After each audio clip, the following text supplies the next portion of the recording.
नमस्कार। आरो यारो एग्जाम के लिए हिंदी की इस रिवीजन सीरीज में आप सभी लोगों का एक बार फिर से बहुत बहुत स्वागत है। वीडियो के क्रम में देखें तो हिंदी रिवीजन सीरीज का ये 5वां वीडियो है और टॉपिक के हिसाब से देखें तो ये दूसरा टॉपिक हमारा गतिमान है। इससे पहले हमने पर्यायवाची वाले टॉपिक को पूरी तरीके से कंप्लीट कर लिया है। अभी हम पढ़ रहे हैं अनेक शब्दों के लिए एक शब्द। ठीक है, इसका एक क्लास मैं आपको ऑलरेडी प्रोवाइड कर चुका हूँ। अनेक शब्दों के लिए एक शब्द से जुड़ा हुआ ये सेकंड वीडियो है।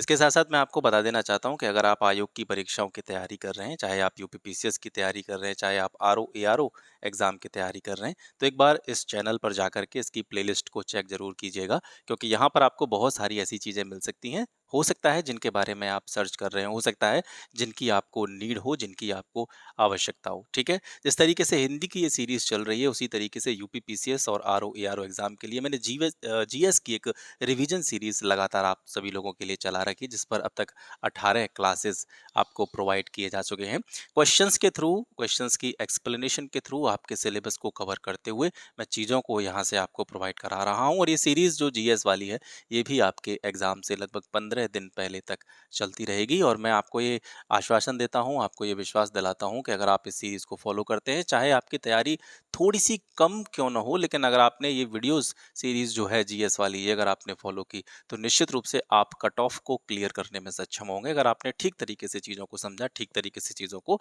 पढ़ा। बाकी हर व्यक्ति अपने कंटेंट की तारीफ करता है और मैं ज़्यादा तारीफ नहीं करूंगा, बस मैं इतना कहूंगा कि आप लोग समझदार हैं, आप बच्चे नहीं हैं। जब आप आयोग की परीक्षाओं की तैयारी कर रहे हैं तो आपके अंदर एक समझ है, आपके अंदर एक अंडरस्टैंडिंग है। आप समझ सकते हैं कौन सी चीज़ें आपके काम की हैं, आप समझ सकते हैं कौन सी चीज़ें आपका समय वेस्ट करती हैं, कौन सी चीज़ें आपका समय बर्बाद कर रही हैं, कौन सी चीज़ें आपके एग्जाम में आपके लिए हेल्पफुल हो सकती हैं। तो वो सारी चीज़ें आप खुद से शॉर्ट लिस्ट कीजिए। बहुत सारी चीज़ें पड़ी हुई हैं, एनसीईआरटी से लेकर के इंडियन नेशनल मूवमेंट की एक सेपरेट क्लास, पीडीएफ वगैरह, मतलब बहुत सारा कंटेंट है। अगर आप देखें आपके काम का, अगर आपको कुछ मिल जाए तो मुझे इस चीज़ से बहुत ज़्यादा खुशी होगी। ठीक है, तो चलिए स्टार्ट करते हैं। आरओ एआरओ के लिए अनेक शब्द के लिए एक शब्द सेकंड पार्ट है इसका, क्योंकि आपकी बुक्स में बहुत ज़्यादा वर्ड दे रखे हैं, बहुत ज़्यादा शब्दों का भंडार दे रखा है। तो उस शब्द भंडार को शॉर्ट लिस्ट करते हुए, प्रीवियस ईयर पेपर्स का अध्ययन करते हुए, उनको समझते हुए मैं ये कुछ सिलेक्टेड चीज़ें आपके लिए प्रोवाइड करा रहा हूँ। और जैसा कि मैंने आपसे कहा है पहले भी कि ये 6 टॉपिक हिंदी के जैसे ही खत्म होंगे। इनको ख़त्म करने के बाद मैं फिर क्वेश्चंस के थ्रू आपकी हिंदी की प्रैक्टिस कराऊंगा। और हिंदी के बारे में मैं आपसे इतना गारंटी दे सकता हूं कि आप जो 50-55 का टारगेट लेकर के चल रहे हैं वो आराम से आप इस सीरीज़ से कवर कर सकते हैं। बाकी आप जो चीज़ें पढ़ते हैं पढ़ते रहिए, पसंद आता है तो इसको देख लीजिए और अपने मित्रों के साथ में भी शेयर कर दीजिए। ठीक है, तो चलिए स्टार्ट करते हैं। आज का पहला वर्ड है प्रत्युत्पन्नमति। ये क्या होता है? ऐसा व्यक्ति जो किसी भी चीज का तत्काल उत्तर दे देता है, उसको क्या कहते हैं? उसको बोलते हैं प्रत्युत्पन्नमति। ठीक है, कोई भी व्यक्ति जो किसी भी चीज का तत्काल उत्तर दे सके उसके लिए एक शब्द यूज किया जाता है प्रत्युत्पन्नमति। ये आप याद रखेंगे। एक स्थान पर टिककर न रहने वाला अगर कोई व्यक्ति है तो उसके लिए क्या शब्द यूज करते हैं हम? उसके लिए हम यायावर शब्द यूज करते हैं। जो व्यक्ति आय व्यय के आंकड़ों की जांच करता है, आंकड़ों की जांच करता है, उसको बोलते हैं अंकेक्षक। ठीक है, इसमें देखिए पीछे क्या लग रहा है? अंकेक्षक, प्रेक्षक, प्रेक्षण करना किसका? आंकड़ों का, अंक आंकड़ों का प्रेक्षण करना, अंकेक्षक। ठीक है, तो आय व्यय के आंकड़ों की जांच करने वाले व्यक्ति को हम क्या कहते हैं? अंकेक्षक कहते हैं। ऐसा व्यक्ति जिस पर कोई उपकार किया गया हो तो उसके लिए क्या वर्ड यूज होगा? उसके लिए हम यूज करते हैं उपकृत। ठीक है, कहीं कहीं पर ये उपकृत्य भी लिखा हुआ मिलता है।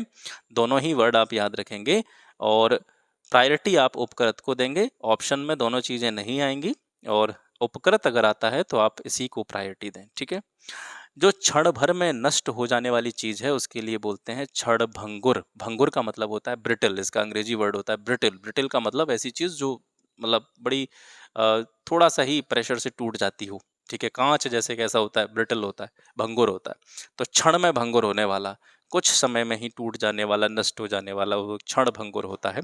जिसके हृदय को चोट पहुंची हो उसको क्या कहा जाता है? उसको मर्माहत कहा जाता है। मर्माहत, आहत, आहत का मतलब पीड़ा होना, चोट होना किसी को। ठीक है, तो जिसके हृदय को चोट पहुंची हो वो मर्माहत है। जो हृदय की बातें जानने वाला है उसको बोलते हैं अंतर्यामी। जो अस्त्र, जो चीज या जो हथियार फेंक कर चलाया जाता है उसको हम बोलते हैं अस्त्र। ठीक है, फेंक कर चलाए जाने वाले हथियार के लिए एक शब्द क्या होता है? अस्त्र होता है। ऐसा वस्त्र जो कमर के नीचे पहना जाता है, कमर के नीचे, उसको बोलते हैं अधो वस्त्र। अध, अधह का मतलब होता है नीचे। ठीक है। अधो का मतलब होता है नीचे, वस्त्र कपड़ा आप सभी जानते हैं, कमर के नीचे पहने जाने वाला वस्त्र होता है अधो वस्त्र, जो अपने स्थान या स्थिति से अलग न किया जा सके। ठीक है, जिस चीज को आप उसके स्थान से अलग न कर सकें, उसकी कंडीशन से, उसकी स्थिति से अलग न कर सकें, वो अच्युत होता है। ठीक है। जिस पुस्तक में 8 अध्याय हों, 8 8 8 का मतलब अष्ट अध्याय यानी अष्टाध्यायी, ये याद रखेंगे। बहुत कम बरसात होने की जो स्थिति होती है उसको क्या बोला जाता है? अल्प वृष्टि। वृष्टि का मतलब बरसना, अल्प का मतलब कम। ठीक है, तो बहुत कम बरसात होना इसका मतलब होता है अल्प वृष्टि, और बहुत ज्यादा बरसात होना उसको बोलते हैं अतिवृष्टि। ठीक है। जिस पर किसी ने अधिकार कर लिया हो वो है अधिकृत। वह स्त्री जिसके पति ने दूसरा विवाह कर लिया हो, उस स्त्री के लिए क्या शब्द यूज किया जाता है? उसको अध्यूढ़ा कहा जाता है, अध्यूढ़ा। ठीक है। जैसे आप देखेंगे अनेक शब्द के लिए शब्द आपकी किताबों में हजारों वर्ड होंगे। ठीक है, समझिएगा, मैं एक तरीके से अगर इसको मैं एक शब्द में बोलूं, एक शब्द वाला ही टॉपिक पढ़ रहे हैं और एक शब्द में ही अगर आपको मैं समझाऊं तो मैं ये कह सकता हूं कि मैं आपको चीज़ें ऐसे कराऊंगा कि आपको पता भी नहीं चलेगा, आप बहुत सारी चीज़ें पढ़ लेंगे, बर्डन नहीं होगा। एक साइकोलॉजिकल जो प्रेशर होता है कि अरे यार 5,000 वर्ड हैं, 4,000 वर्ड हैं, 3,000 वर्ड हैं, इनको कैसे याद रखें, और याद रखना आसान भी नहीं होता है, व्यवहारिक भी नहीं होता है। हम पढ़ लेंगे चीज़ें, हो सकता है कि हम जब हमारे सामने क्वेश्चन पेपर हो तो चीज़ें हमको याद आ जाएं, लेकिन इतने सारे वर्ड्स को फिर भी एक साथ मतलब इतने कम समय में याद कर पाना थोड़ा सा मुश्किल ही होता है। तो उस चीज़ को मैं कहीं ना कहीं आपके लिए सरल करने की कोशिश कर रहा हूँ। तो ये 2-2 3-3 पार्ट, छोटे छोटे वीडियो 20-20 30-30 मिनट के मैं हर टॉपिक पे बना रहा हूँ, और जल्दी ही इसको मैं थोड़ा सा स्लो लेके चल रहा हूँ। फोकस मेरा जीएस वाले पे है, और क्योंकि वो थोड़ा सा एक बड़ा पोर्शन हो जाता है, तो जीएस वाला तो चल ही रहा है, हिंदी के लिए पर्याप्त आपको समय मिलेगा, क्योंकि मैं बहुत ही कम कंटेंट आपको दूंगा हिंदी में, बहुत कम दूंगा लेकिन रिलायबल दूंगा। ठीक है, तो ये चीज़ आप यहाँ से देखते चलिएगा। बाकी किताब में आप चाहें तो जो वर्ड मैं आपको बता रहा हूँ इनको आप टिक मार सकते हैं, अंडरलाइन कर सकते हैं। ठीक है, आसानी होगी आपको लास्ट टाइम पर रिवाइज करने में। तो वह स्त्री जिसके पति ने दूसरा विवाह कर लिया हो, उस स्त्री के लिए शब्द यूज किया जाता है अद्यूढ़ा। पहाड़ के ऊपर की समतल जमीन को हम क्या कहते हैं? पहाड़ के ऊपर की समतल जमीन को बोलते हैं अधित्यका। कुछ शब्द ऐसे होते हैं, मैं हर वीडियो में आपसे कहता हूँ कि ये जो आरओ का सिलेबस है, 6 टॉपिक हैं इसमें, वोकैबुलरी से जुड़े हुए हैं, शब्दावली से जुड़े हुए हैं, हर टॉपिक एक दूसरे टॉपिक से जुड़ा हुआ है, सब इंटरलिंक हैं आपस में, क्योंकि खेल सारा किसका है? शब्दों का है। ठीक है, आप पर्यायवाची देखेंगे वहां पे भी शब्द आपको मिलेंगे, वर्तनी शुद्धिकरण वाला टॉपिक देखेंगे वहां पे भी शब्दों पे आपको ध्यान देना है, अनेक शब्द के लिए एक शब्द देखेंगे वहां पे भी आपको शब्दों पर ही ध्यान देना है, विलोम शब्द देखेंगे वहां पर भी आपको शब्दों पर ध्यान देना है, तत्सम तद्भव देखेंगे वहां पर भी आपको शब्दों पर ही ध्यान देना है। तो इनको इस तरीके से पढ़ना है कि हम जैसे अभी यहाँ पर पढ़ रहे हैं अनेक शब्द के लिए एक शब्द, तो हम सिर्फ अनेक शब्द के लिए एक शब्द नहीं पढ़ रहे हैं, ये जो शब्द हैं आपके सब टॉपिक्स में काम आएंगे। तो विशेष रूप से इनकी जो वर्तनी है उस पर ध्यान देना है। कुछ ऐसे क्लिष्ट शब्द आ जाते हैं जिनकी मात्रा वगैरह पर भी आपको फोकस करते रहना है। तो जैसे ये वर्ड है पहाड़ के ऊपर की समतल जमीन, तो इसको हमने बोला अधित्य का, तो इसमें मात्रा का ध्यान रखना है। ये अगर आपके सामने ऐसे लिखा आ जाए अधत्य का, ठीक है, इस तरीके से भी लिखा आ सकता है, या फिर इस पे मात्रा लगा सकता है अधित्य का, है ना। तो ये समझना है आपको कि कौन सी मात्रा कहाँ पे यूज हो रही है सही तरीके से। किसी प्रस्ताव का समर्थन करने की जो क्रिया होती है उसको बोलते हैं अनुमोदन। ठीक है, जिस पुरुष की पत्नी साथ नहीं है उसको क्या कहेंगे? हम उसको बोलेंगे विपत्नीक। जिस पेड़ के पत्ते झड़ गए हों, अपत्य, इसमें कंफ्यूजन होती है, अपत्र भी लिखा आ सकता है ना। तो अपत्य याद रखेंगे, ये सही शब्द है। जिस पेड़ के पत्ते झड़ गए हों उसके लिए हम क्या बोलते हैं कि वो अपत है। तैरने की इच्छा, तैरने की इच्छा होती है तितीर्षा, यहाँ पे मात्राओं का विशेष ध्यान देना है। तैरने की इच्छा तितीर्षा, यहाँ पर जो पहले वाला ता है उस पर छोटी की मात्रा है, दूसरे वाले ता पे बड़ी की मात्रा है, तो इसको छोटी की मात्रा लगा करके वो आपको दे सकता है कंफ्यूज करने के लिए। ठीक है, तो तैरने की इच्छा तितीर्षा होगी। आगे बढ़ते हैं। जिसे प्रमाण द्वारा सिद्ध न किया जा सके वो क्या है? उसको बोलते हैं अप्रमेय। ठीक है, जिसका कोई प्रमाण नहीं है, जिस प्रमाण की सहायता से उसको सिद्ध कर सकें तो उसको अप्रमेय बोलेंगे। गिरा हुआ, उसके लिए एक शब्द क्या होता है? पतित। पतित का अर्थ क्या होता है? गिरा हुआ। अपना उद्देश्य पूर्ण होने पर संतुष्ट होना, उसको बोलते हैं हम कृतार्थ। बच्चों के लिए सुलाने के लिए जो गीत गाए जाते हैं वो लोरी, ये आप सभी को पता होगा। नभ में विचरण करना, ठीक है, जो नभ में विचरण करता है, नभ यानी आकाश में विचरण करता है, वो खेचर होता है। बढ़ा चढ़ाकर किसी भी बात को कहना अतिशयोक्ति, ठीक है। तिलक लगाने के लिए जिस अन्न का प्रयोग किया जाता है उसको अक्षत कहते हैं। जिसका उपचार न हो सके वो असाध्य है, जिसको साधा नहीं जा सकता है, असाध्य। महल का भीतरी भाग बहुत महत्वपूर्ण है, अंतःपुर इसको कहा जाता है, ठीक है, विसर्ग पे ध्यान देना है। महल का भीतरी भाग अंतःपुर, जो नीचे लिखा गया है उसको बोलते हैं निम्नलिखित, ठीक है। ये ये टॉपिक जो है, वैसे मैं इसके जो बना करके कंटेंट इसका मैंने तैयार कर लिया, वीडियो में नहीं बना पाया था किसी कारणवश। इसके बाद में हम जो तीसरा वाला टॉपिक पकड़ेंगे वो है तत्सम तद्भव वाला, ठीक है, और वो लगभग कंप्लीट है। मैंने 2 दिन से हिंदी का वीडियो आपको प्रोवाइड नहीं किया, तो ये जो तत्सम तद्भव वाला था वो मैंने बिल्कुल, क्योंकि तत्सम तद्भव बहुत सारे वर्ड्स थे तो उसमें से मैंने शॉर्ट लिस्ट करके चीज़ों को पहले ही क्लियर कर लिया है, ठीक है। तो बहुत ज़्यादा समय नहीं लगेगा इसमें, क्योंकि सिलेबस इसका छोटा है, तो चिंता करने की कोई बात नहीं है। बची हुई चीज़ें, क्वेश्चन सीरीज चलेगी हिंदी की, टेंशन नहीं लेना है बिल्कुल भी, और क्वेश्चन सीरीज के थ्रू बाकी की चीज़ें आपकी कवर हो जाएंगी। तो जो नीचे लिखा गया है वो निम्नलिखित है, जो कभी नहीं मरता उसके लिए क्या शब्द यूज होता है, अमर्त्य, ठीक है। अमर्त्य शब्द पे ध्यान देंगे, अम आधा ता है, या है, इसके ऊपर र की मात्रा है। जो ऊपर कहा गया है वो उपयुक्त है। जहाँ पृथ्वी और आकाश मिलते हुए प्रतीत होते हैं उसके लिए क्या शब्द यूज होता है, उसके लिए क्षितिज शब्द यूज होता है। ये बहुत इंपॉर्टेंट है, याद रखेंगे। जो मैं कह रहा हूँ इंपॉर्टेंट है, उसको थोड़ा सा ज़्यादा उस पर ध्यान देना है आपको। जहाँ पृथ्वी और आकाश मिलते हुए प्रतीत हों ऐसी स्थिति को हम क्षितिज कहते हैं। जिसकी पत्नी जीवित न हो वो विधुर है। मूल्य घटाने का कार्य, किसी भी वस्तु की मूल्य में क्या कर देना, कमी कर देना, उस स्थिति को बोलते हैं हम अवमूल्यन, ठीक है, डिवैल्यूएशन। जो पीछे चलता है उसके लिए अनुगामी शब्द यूज किया जाता है, अनुगामी, या उसको अनुयायी भी कह देते हैं, दोनों शब्द सही हैं। जिसके समान कोई दूसरा ना हो उसको अद्वितीय, ठीक है, जिसके समान कोई दूसरा ना हो उसके लिए क्या शब्द यूज होता है, अद्वितीय शब्द यूज होता है। जिसके पार देखा जा सकता है, पार देखा जा सकता है। दर्श, दर्श का मतलब यहाँ पे दिखना या देखने से ये संदर्भित है। तो जिसके पार देखा जा सकता है, पारदर्शी। बिना पलक झपकाए हुए ऐसी स्थिति जो होती है उसको बोलते हैं निर्निमेष, ठीक है। इसको अपलक भी बोलते हैं। दोनों शब्द याद रखेंगे, कुछ भी आ सकता है। जिसका दमन करना कठिन है वो दुर्दम्य है, और जो भेदा या तोड़ा ना जा सके वो अभेद्य है, जिसको भेदा नहीं जा सकता है। प्रिय वचन बोलने वाली स्त्री को क्या बोलते हैं, प्रियम वदा, ठीक है। प्रियम मतलब प्रिय वचन, और वदा, वदा यहाँ पे किसके लिए यूज हुआ है, वदा का मतलब बोलना, प्रिय वचन बोलना। तो प्रिय वचन बोलने वाली स्त्री प्रियम वदा है। जो सबको समान रूप से देखता हो वो समदर्शी है, समान रूप से, दर्श मतलब देखने वाला। सांझ और रात के बीच का समय बहुत इंपॉर्टेंट वर्ड है, गोधूली, याद रखेंगे, पूछा जा सकता है। जिसके हाथ में शूल हो, ठीक है, शूलपाणी, जैसे आपने चक्रपाणी सुना होगा, जिसके हाथ में चक्र है वो चक्रपाणी, जिसके हाथ में शूल है वो शूलपाणी। जिसके पास कुछ भी न हो उसको क्या कहते हैं, उसको बोलते हैं अकिंचन, बहुत इंपॉर्टेंट है, ठीक है। जिसके पास कुछ भी न हो उसको अकिंचन कहा जाता है। जो बहुत मंद गति से, बहुत धीरे धीरे काम करता है वो मंथर, ठीक है। अगला शब्द बहुत महत्वपूर्ण है, अपने कर्तव्य का निश्चय न कर सके, कोई व्यक्ति अपने कर्तव्य का निश्चय न कर सके तो उसके लिए क्या शब्द प्रयोग होता है, किंग कर्तव्य विमूढ़, किंग कर्तव्य विमूढ़। यानी कि आप कोई भी काम करने के लिए बैठे हैं, आपकी समझ में नहीं आना कि भाई क्या करें क्या न करें, समझ में नहीं आ पा रहा, डिसाइड नहीं कर पा रहे हैं, तो आप किंग कर्तव्य विमूढ़ हैं।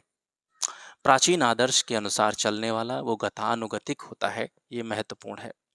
प्राचीन आदर्श के अनुसार चलने वाला, इसके लिए क्या शब्द यूज करते हैं हम, गतानुगतिक शब्द यूज करते हैं। जो बात लोगों से सुनी गई हो उसके लिए हम किंवदंती शब्द का प्रयोग करते हैं। जिसमें धैर्य न हो वो अधीर है।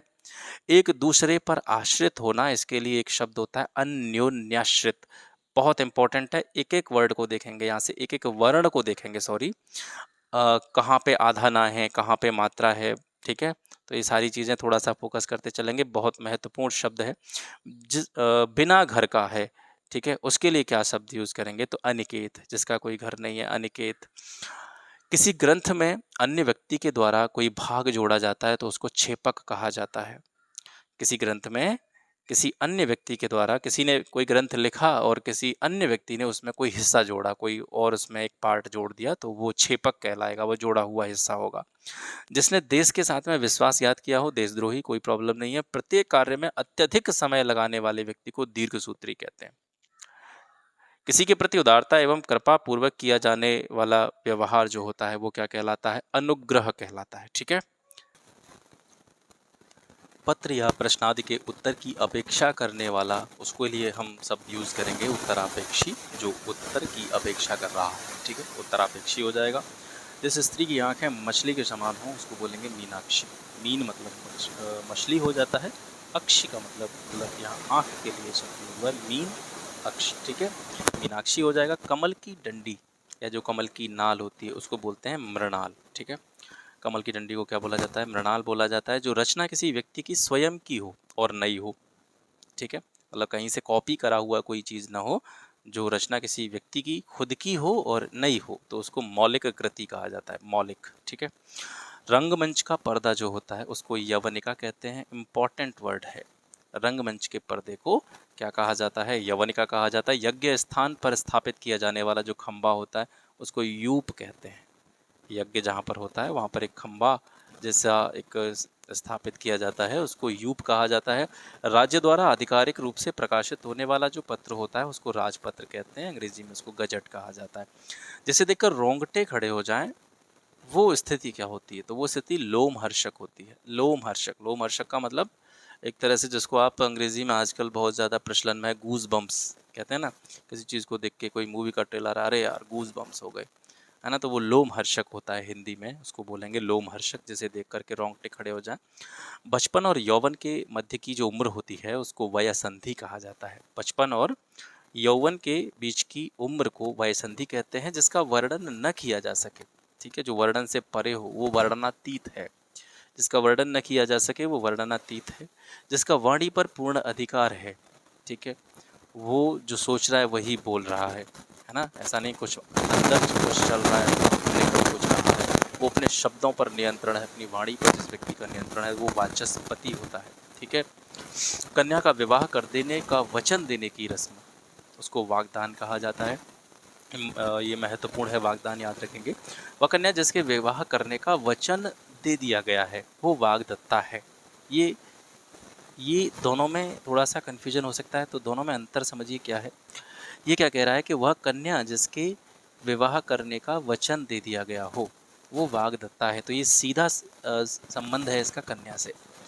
और कन्या का विवाह कर देने का वचन देने की रस्म, ये एक क्या है? रस्म है, एक प्रथा है, वागदान इसको हम कहते हैं। जो दूसरी जाति का हो उसको विजातीय कहेंगे। जो स्त्री पढ़ी लिखी और ज्ञानी हो वो विदुषी, यानी जो शब्द पुरुषों में यूज किया जाता है विद्वान, उसके लिए स्त्रीलिंग शब्द विदुषी होता है। जिस शब्द के दो अर्थ हों उसको श्लिष्ट कहा जाता है। महत्वपूर्ण है, जिस शब्द के दो अर्थ हों उसको क्या कहेंगे? उसको श्लिष्ट कहेंगे। सर 700 दोहों का समूह क्या कहलाएगा? उसको सतसई कहते हैं। 700 दोहों के समूह को सतसई कहते हैं। साहित्यिक गुण दोष इनकी विवेचना करने वाला जो व्यक्ति होगा उसको क्या बोलेंगे? समालोचक। ठीक है, और केवल आलोचना करने वाले को या केवल दोषों की विवेचना करने वाले को हम आलोचक कहते हैं। लेकिन यहाँ पर क्या चीज़ दी जा रही है? गुण दोष, तो एक वो बैलेंस लेकर के चल रहा है, सम चीज़ लेकर के चल रहा है। सम का मतलब समान रूप से दोनों चीज़ों को लेकर के चल रहा है, तो वो समालोचक है। शर्तों के साथ में काम करने का समझौता वो क्या होता है? वो संविदा होती है। ठीक है, कोई भी नौकरी है, जैसे आप संविदा वाली नौकरियां होती हैं तो वहाँ पे कुछ शर्तें होती हैं, है ना। उस शर्तों के साथ में उनको काम करना पड़ता है एक निश्चित अवधि के लिए, तो वो संविदा कहलाती है। किसी वस्तु को प्राप्त करने की तीव्र इच्छा क्या कहलाती है? अभीप्सा कहते हैं इसको।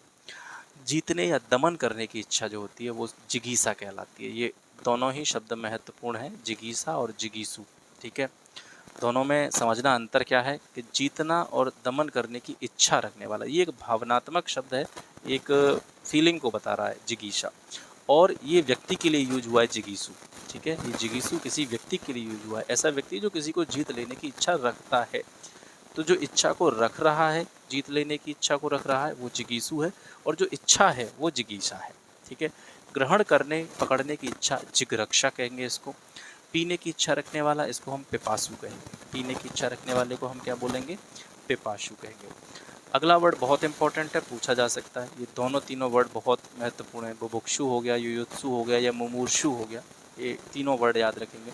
खाने का इच्छुक वो बुभुक्षु है।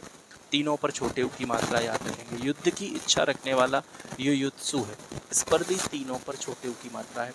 युद्ध करने की इच्छा युयुत्सा है। अब जैसे हमने ऊपर देखा था, इच्छा युयुत्सा है और जो इस इच्छा को रख रहा है वो युयुत्सु है। शुभ चाहने वाला शुभेक्षु होता है और मरने की इच्छा रखने वाला क्या होता है, वो मूर्छु। यहाँ पर पहले माँ पे छोटे उ की मात्रा है, बीच वाले पर बड़े उ की मात्रा है। ठीक है, तो ये हो गया आज का सेशन। इसका सेकंड पार्ट था। थर्ड पार्ट जो है इसका मैं जल्दी ही आपके लिए प्रोवाइड करा दूँगा और इसी थर्ड पार्ट के साथ दूसरा टॉपिक आपका समाप्त हो जाएगा। तैयार है तीसरा टॉपिक आपका जो तत्सम तद्भव है वो बिल्कुल कंप्लीट मैं कर चुका हूँ। तो जल्दी जल्दी इनको 6 टॉपिक्स को हम खत्म करेंगे। उसके बाद में फिर क्वेश्चंस के थ्रू आपकी प्रैक्टिस यहाँ से होगी। फिर उसमें क्या है, मिक्स क्वेश्चन आया करेंगे। जैसे कि पेपर में आपके आते हैं 10 क्वेश्चन एक टॉपिक के, 10 क्वेश्चन दूसरे टॉपिक के, तो 60 क्वेश्चन या 50 क्वेश्चन का मैं एक पार्ट बनाया करूँगा। उसमें समय के हिसाब से मुझे क्वेश्चन कम इसलिए करने पड़ते हैं, मैं क्वेश्चन ज़्यादा भी बना सकता हूँ। मुझे क्वेश्चंस इसलिए कम करने पड़ते हैं इसमें, जैसे जीएस वाले में आप देखेंगे तो मैं कम क्वेश्चंस देता हूँ, 30-40 प्रश्न ही रखता हूँ। मैं चाहूँ तो उसको 100 भी रख सकता हूँ, लेकिन उसमें एक समस्या आएगी। उसमें समस्या क्या आएगी, पहली चीज़ कि आप भी खुद को, क्योंकि आप जानते हैं कि एक्सप्लेनेशन इतनी होती है और मैं थोड़ा सा धीरे धीरे उसको समझाते हुए आगे बढ़ता हूँ, तो वो 30-40 क्वेश्चंस की वीडियो भी 1 घंटे से ऊपर की हो जाती है ना। और मैं बार बार कहता हूँ कि आज के टाइम पर हम इतने सिलेक्टिव हो गए हैं कि हम एक 60 सेकंड की कोई वीडियो है, 1 मिनट की वीडियो, उसको भी हम 2 सेकंड में जज कर लेते हैं। हम ये नहीं देखते उसमें आगे कुछ अच्छी चीज़ें हो सकती हैं। हमने स्टार्टिंग में देखा, अरे यार ये क्या पढ़ा रहे हैं, क्या है क्या चीज़ है, तो हम वहीं से फिर स्किप कर जाते हैं चीज़ों को। थोड़ा सा देखना चाहिए। वो कहते हैं ना कि जैसे चावल पक रहे हों किसी बर्तन में, तो उसमें से एक चावल निकाल के पता लगाया जा सकता है कि चावल पके हैं कि नहीं पके हैं। तो इस तरीके से ये सीरीज़ चल रही है पूरी। इस सीरीज़ में से आप एक वीडियो देख डालिए बस, है ना। मेरा कहने का मतलब है ये पूरी जो खीर पक रही है चावल वाली, इस पूरी चावल वाली खीर में से, जैसे कि जो सीरीज़ चल रही है पर डे वीडियोज़ आपको मिल रहे हैं, इन वीडियोज़ में से जो जीएस वाली सीरीज़ है आपकी पीसीएस के लिए या आरओ के लिए, तो उसमें से सिर्फ एक वीडियो पूरा देखिए आप, तो आपको समझ में आ जाएगा कि भाई ये चीज़ कहीं ना कहीं बहुत ज़्यादा आपके लिए हेल्प करने वाली है ना। तो हिंदी के लिए क्योंकि बहुत से लोग ज़्यादा सीरियस नहीं होते हैं, एक बुक भी आप, मैं तो ये भी कहता हूँ कि एक बुक भी अगर आपने 3-4 बार पढ़ी है तो मत देखिएगा। कोई अपने कंटेंट के बारे में ऐसा नहीं बोलता। अगर एक बुक अगर आपने 3-4 बार पढ़ चुकी है, अच्छी तरीके से उसको रिवाइज किया, तो मत देखिएगा यार, इसका फिर कोई ज़्यादा आपको फ़ायदा नहीं मिलेगा। ये आपको फ़ायदा करेगी जो हिंदी वाली सीरीज़ जो है, कि जैसे आपने बुक नहीं पढ़ पाई है ना, या आपके पास टाइम नहीं है, आपका कोई भी ऐसा स्थिति बन गई कि आपने ठीक तरीके से तैयारी नहीं कर पाई, तो आप काम चला जाएंगे इसमें से बढ़िया तरीके से काम चलाएंगे, मतलब ठीक तरीके से काम चला जाएंगे, क्वेश्चंस कर रहे होंगे। और अगर आपने बुक पढ़ ली है काफ़ी पहले, क्योंकि ये काफ़ी दिन से चल रहा है, एग्ज़ाम फॉर्म काफ़ी टाइम पहले डाले गए थे, उसके बाद में एग्ज़ाम हुआ आपको पता है, फिर वो कैंसिल हुआ, फिर ये दिसंबर में होने जा रहा है, तो बीच में काफ़ी टाइम मिला होगा। तो बहुत से जो गंभीर विद्यार्थी होंगे उन्होंने अपनी तैयारी ठीक ठाक तरीके से करी होगी, किताबों को ठीक तरीके से पढ़ लिया होगा। तो अब किताब को पढ़ने की नीड है नहीं, तो आप चाहें तो एक रिवीजन के तौर पे या खुद को चेक करने के लिए इस सीरीज़ से जुड़ सकते हैं, नो प्रॉब्लम। तो भी आपको इसका फ़ायदा होगा, है ना। तो चीज़ें इसी तरीके से चलती रहेंगी। मैं आपके लिए जो भी ज़रूरी मटेरियल होगा वो यहाँ से प्रोवाइड करते रहूँगा। चीज़ें अगर आपको पसंद आती हैं तो शेयर कर सकते हैं, और अपने जो विचार हैं, फीडबैक है, रिस्पॉन्स है, वो ज़रूर दिया कीजिए कि कैसा लगा भाई मामला, ठीक चल रहा है कि नहीं चल रहा है ना, और क्या इसमें सुधार की आवश्यकता है। तो उसकी आपके जो भी सजेशंस होंगे वो अपेक्षित हैं। मैं इसमें और ज़्यादा इसको बेहतर करने की कोशिश करूँगा, सुधार करने की भी कोशिश करूँगा। ठीक है, आज के लिए बस इतना ही। मिलते हैं आपसे फिर एक नेक्स्ट वीडियो में एक नए टॉपिक के साथ। तब तक के लिए नमस्कार, जय हिंद।